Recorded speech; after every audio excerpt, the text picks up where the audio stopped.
হরে কৃষ্ণ মাতাজি। হরে কৃষ্ণ মাতাজি।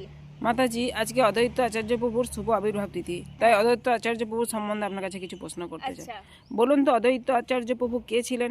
শ্রী মহাবিষ্ণুর অবতার। পিতা ও মাতার নাম কি আপনি বলতে পারবেন? হ্যাঁ মাতাজি, পিতা হলেন কুবের পণ্ডিত এবং মাতা হলেন নাভা দেবী। বলুন তো, তিনি কোথায় আবির্ভূত হন? বাংলাদেশের সুনামগঞ্জ জেলার শ্রীহট্টের লাহুর গ্রামে তিনি আবির্ভূত হন। পরবর্তীকালে তিনি সপরিবার নিয়ে শান্তিপুরে চলে আসেন। অদ্বৈত আচার্য প্রভুর কতজন পত্নী ছিলেন? দুইজন পত্নী ছিল। সেই দুইজন পত্নী হলেন শ্রীমতী সীতা দেবী এবং শ্রীদেবী। শ্রীমতী সীতা দেবী হলেন যোগমায়ের অবতার।